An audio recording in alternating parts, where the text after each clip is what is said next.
These iconic treats are packed with wholesome oats and they're bursting with sweet cranberries, making them the perfect cozy cookie.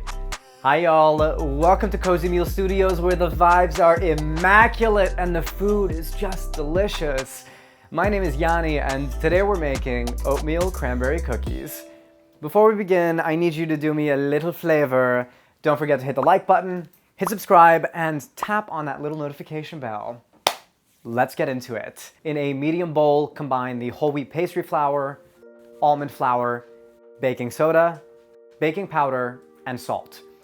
Mix this well and set it aside. In a large bowl, combine the butter-flavored coconut oil, coconut sugar, and granulated sugar.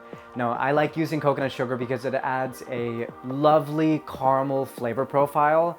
In a pinch, dark brown sugar can be substituted for this. Beat this until it is light and fluffy.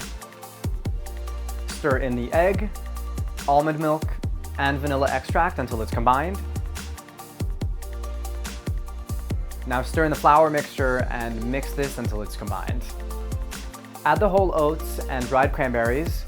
Now if you're not a fan of cranberries, which some people aren't, you can try dried tart cherries instead. It's going to be absolutely fantastic. Stir this until everything is well combined.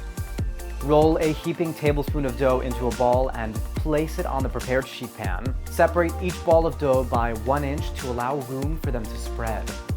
Bake the cookies for 10 minutes at 375 degrees Fahrenheit on a pan lined with parchment paper. Now when they're done, let the cookies cool for 10 minutes, let them just sit on the pan until they're done.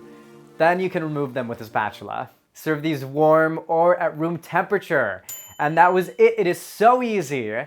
For the full recipe, please head to that description box below, or you can go to cozymeal.com/recipes. There are incredible recipes on there from chefs on Cozymeal, so do not miss this opportunity. If you haven't already, please hit the like button and subscribe to the channel. As always, my name is Yanni, and thank you for watching Cozymeal Studios. I will see you next time.